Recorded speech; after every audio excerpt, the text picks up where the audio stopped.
ni Stacy. Speaking of Stacy sabihin, ano yung masasabi mo na namamaya? Have you met na ba the team? In passing lang.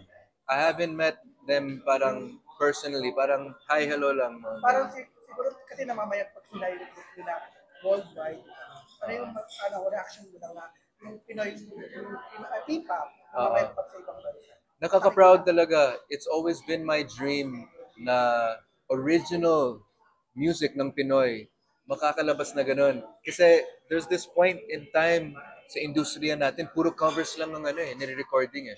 Kahit album eh. Kahit ako din eh, may mga album ako ng mga covers eh.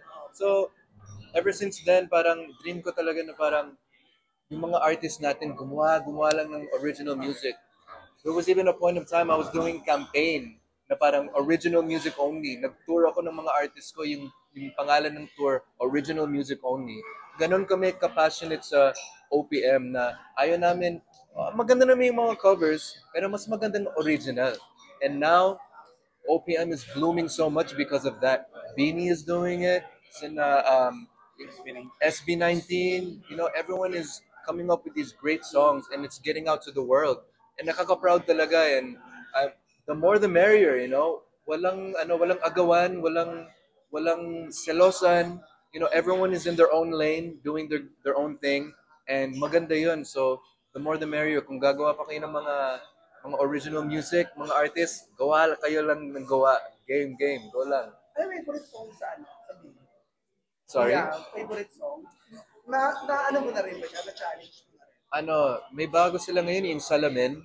Parang maganda yung Salamin. Pinakabago nila yung Cherry on Top.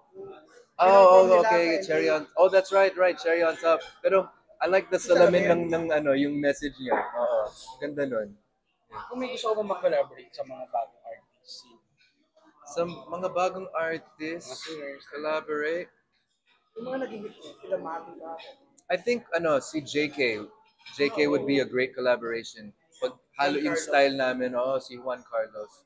Parang magandang i-mash up yung style namin kasi siya, rock-rockan. Tapos pwede tayo rock and B, di ba? R&B tsaka rock. Okay, so yun Lela, walang plans na pumunta naman sa US kasi ikaw pumunta ka dito sa Philippines. True. As of now, wala pang plan si Dianella pumunta sa States. Pero feeling ko, after mag-marinate itong viral moment namin, feeling ko magtutour kami ni Dianella sa States at sa Canada dahil dito. Kasi ang lakas ng kanta namin eh. Um, we're parang we're making history with this song talaga. Actually, thanks to yung musicians na nag-tour kasi hindi lang sa Pilipinas nakikilala sa ibang territories yung music natin. Totoo. May roadshow sa lahat sa buong geographic. Amen Kaya dyan. Kaya kilala nila. Oo. Diba? Totoo yun. Thank you. meron pa kayong shoot ni Lionela this coming days na gagawin? Meron po. Last shoot na lang namin po bukas sa National Museum. We're gonna do a live performance doon. Sa background namin lahat ng mga art. Kasi doon din doon pinanganak yung kanta din eh. Nung nandun siya, parang meron siyang na-visualize na art na parang sa canvas ng mga artists, parang ginagawa yung art. Tapos nung natulog siya that night, doon nga tinaganipan yung mga melody. Ikaw ba, Jay, may napanaginipan na naging kanta mo na ngayon? Marami. Pero the only problem is paggising ko, hindi ko na matandaan eh. Sabi nga, buti si Junela. Matandaan. Oo nga eh. Kaya nga eh, feeling ko genius talaga siya. Ako, pag nananaginip ako, I dream of parang mga orchestral arreglo ng mga symphony, mga strings. Ang gaganda eh, pag I'm dreaming pero pag gising ko, hindi ko na matandaan eh for some reason. Kahit melody. Oo eh, hindi ko matandaan. Tinatry ko nga eh. I interviewed him a couple of weeks ago. Yung mami at daddy niya, parang music teacher sila. And nung growing up, ayaw nila siyang pupuntahin sa music. Pero wala. Nasa genes Yeah. talaga. Oo. As in, siya talaga yung music, di ba? Pero, Yeah. kaya talagang gifted yun. Tsaka, pero magaling din kay Dionela, hindi siya huminto eh. Talagang passionate talaga eh.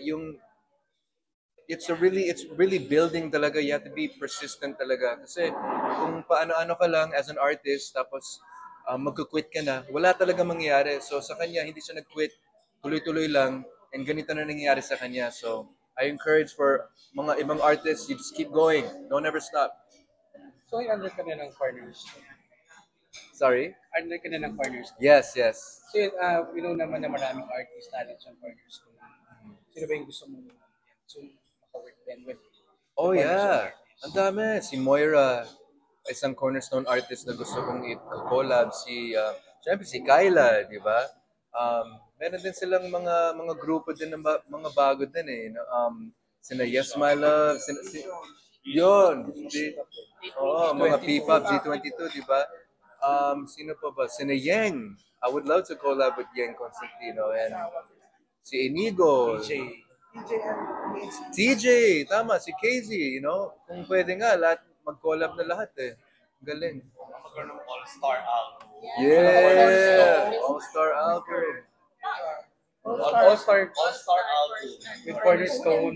Cornerstone. Mahirap magsama-sama. Scheduling. Mga 5 years nga po yan.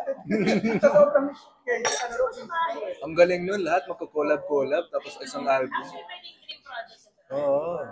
Jerry, miss mo ba yung Sunday na na work? That, yeah, that's SOP. Yes. Yes, doon ako nag-start. Siyempre, namimiss ko yan eh. Pero there's also a liberating feeling na parang nabubuhay din ako sa sariling music ko. Hindi yung sa Sunday noontime show. So it's really nice. But yes, namimiss ko ang Sunday show. JR, in your reflection on how a song make it big as compared to years before? Well, definitely malaking bagay ang TikTok ngayon sa ating music industriya.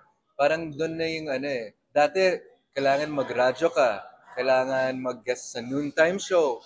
Ngayon, pag magandang marketing mo, makaka-relate ka sa mga tao, sa TikTok mo lang ilalabas eh. Tapos doon na it's gonna be big. And maganda ngayon, yung mga artists, nakaka-resource sila ng sariling releases as independent.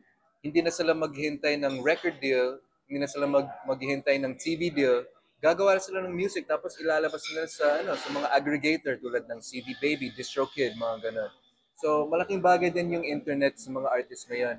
And I think it's a big factor for ang OPM talagang thriving ngayon dahil doon sa accessibility ng mga artists to be able to put out the songs. Sa part mo, how are you adapting behind para change somehow? Parang mas na-encourage ka pa ngayon na gumawa songs? Yes, actually forefront ako dyan. Kasi umalis ako ng major label 15 years ago. 15 years na ako independent na naglalabas ng sariling music ko through an aggregator ngayon. Pero ngayon, I struck a new deal with Virgin naman.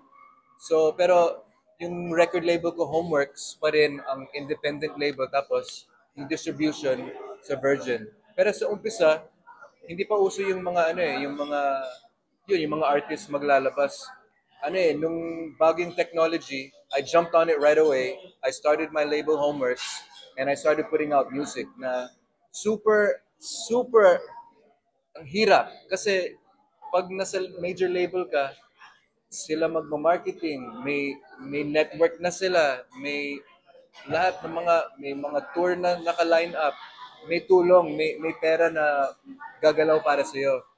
Nung lumabas ako doon, kami lang talaga, sariling sikap. Pero, yung return naman, it's such a satisfying feeling knowing na ikaw lang talagang gumawa ng music mo, ikaw talagang nag-release, walang tulong. Yung tulong lang is yung natuto mo dun sa major label.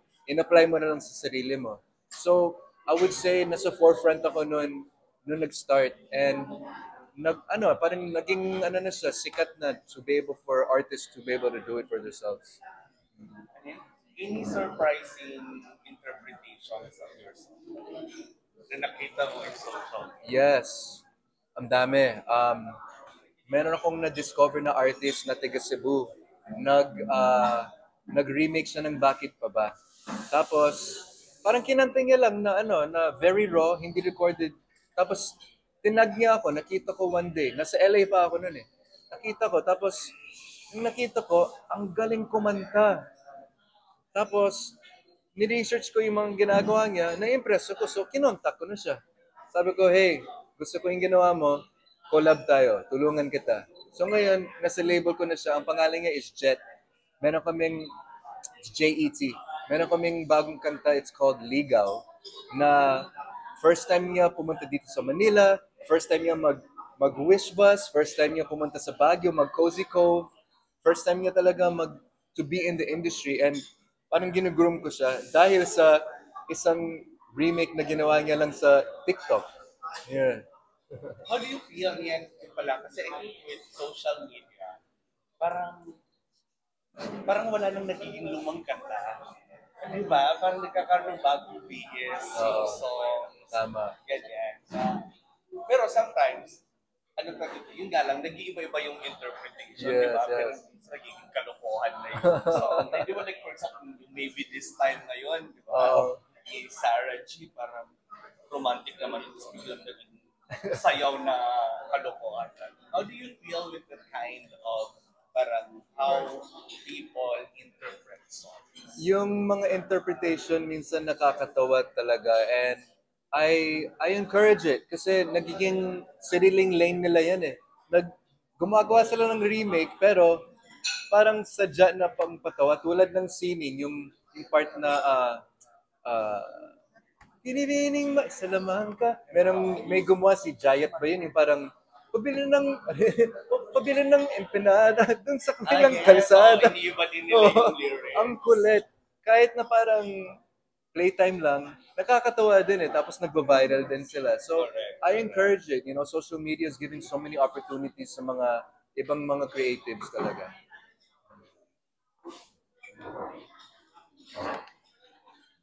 Sorry, mag-picture. Game. Sa si Candice, picture ko lang. Thank you so much. Thank you.